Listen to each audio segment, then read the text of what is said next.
I was so afraid of what you'd think of me. I mean, I had no idea what they told you about me. Papa didn't tell me much about you. Even when I asked him, he'd change the subject, talk about somebody else or something else. I mean, I still have no idea why he hated me so much. I was so afraid that he would have told you that I abandoned you. He didn't hate you, Mother. He didn't. He thought you were a mistake my father had made. He told me you were dead. Yeah. And what do you say about someone who's dead, right? When did you find out I was alive? I heard my father and my grandfather arguing one day, a couple months ago. It must have been terrible for you, Rob. Yeah, well, I couldn't believe what they were saying. It's just really unreal. I mean, to think that my grandfather lied to me all those years, you know. But after they were through, I went up to talk to my grandfather. I had to get it from him. My mother's alive in Lambview. No, you don't know that. You never heard that. I know it. I've never seen my mother's face. I've never even heard her name, unless my father mentioned it. What'd she do, Papa? Sell somebody out? Find some other man? What?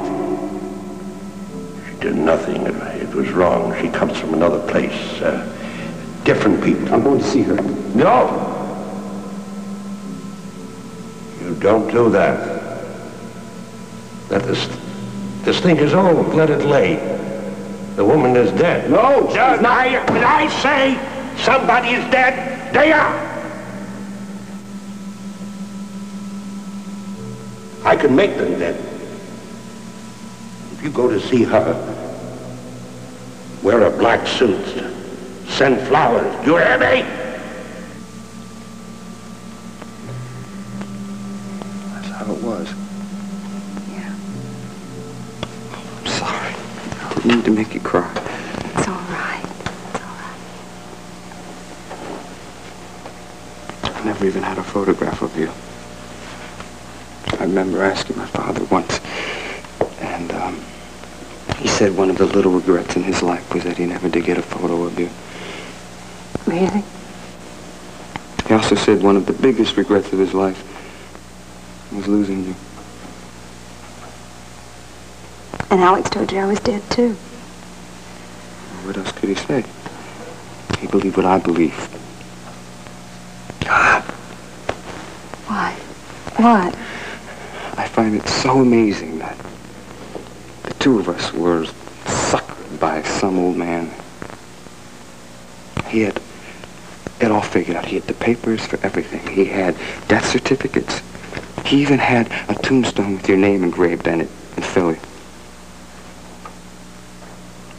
Rob, do you really believe he would have had me killed if you or Alex had tried to contact me? Yeah. Listen. Can we do something? Can we try to put all this behind us? I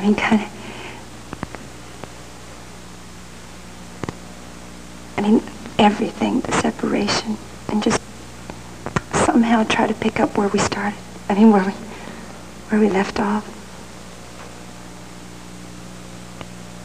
You're not going to buy me a rattle, are you? No. But I'm so sorry I missed all of that. But you're a young man, and I'm going to have to treat you like a young man. But don't you forget I'm your mother. Right. And I love you very much. Now, first things first, we got to get you out of here. Herb Callison's working on it. I'm going to call your father. He's back in town. See what he can do. No, Mother, no. Rob, he has contacts. He's got a lot of influence. I don't want him to help me. Cassie's father said that he would help me. All right. We'll see first what Herb can do. But I have to let your father know he'll want to see you. Mother, you don't understand. I don't want to see him.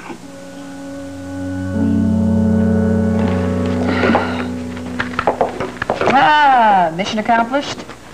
Yes. I'm not used to doing that, you know. It's a wonderful thing, though. Tucking a baby in, singing him a little lullaby. Thank you for letting me spend time with Drew. Oh, it's my pleasure. I didn't know that he was talking. Why? What did he say? Well, he said da-da, and then he said something that sounded like ball. Yeah, ball. Mm-hmm. L's are not too good yet, but his da-da's pretty good. He probably said that because Asa usually tucks him in. Asa's pretty late tonight, isn't he? I know. Annie, his secretary called me around 5, said she was leaving, but he was going to stay a little longer to talk to those mining people down in Arizona. But if I'd known he was going to be this late, I wouldn't have held supper. That's okay, I don't mind. Oh, you must be hungry after working with the horse. Aren't you famished? Well, I had a little snack.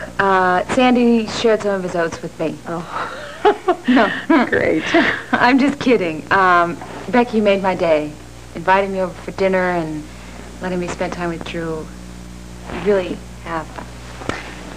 Can I get you something to drink? No, I'm fine, thanks. I want to say something to you, and I've got to do it right now before I lose my nerve. Oh, dear. What is it? Well, I just want you to know that I think that you're the most gracious and unforgiving person I've ever known in my life.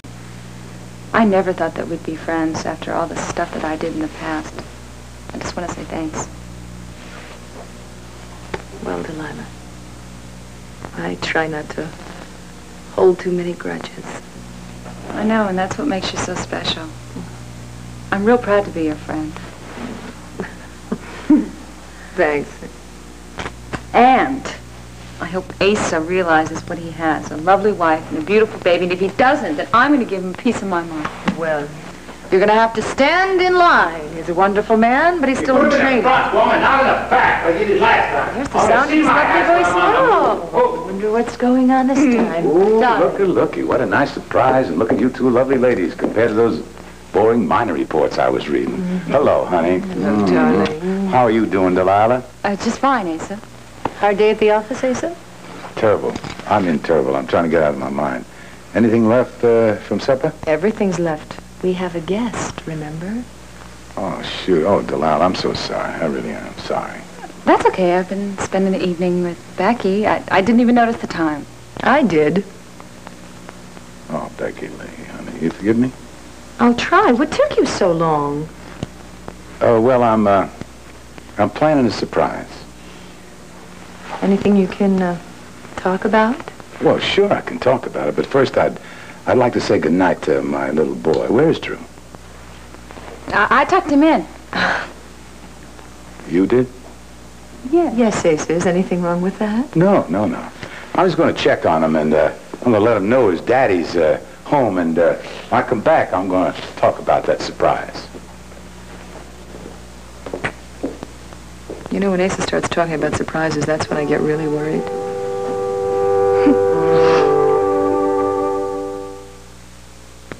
One Life to Live will continue in a moment. You're watching KOMO TV 4.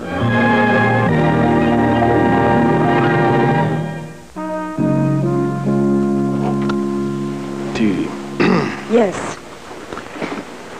Do you realize that we haven't even figured out where we're going to live after we get back from our honeymoon? Have you? Why? Do you think my room is too small? I don't like the view from your room. Of course, you know, there's always a lot of room here right here at Landfair. Oh, we're not going to live here. I'm not going to impose on Becky and Clint. They wouldn't mind, really. You're right. Maybe you're right.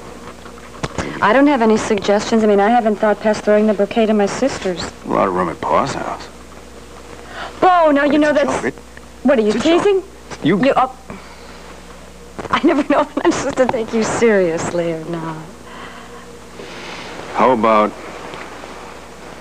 east of the sun, west of the moon? Aren't you romantic? I didn't know you were a poet.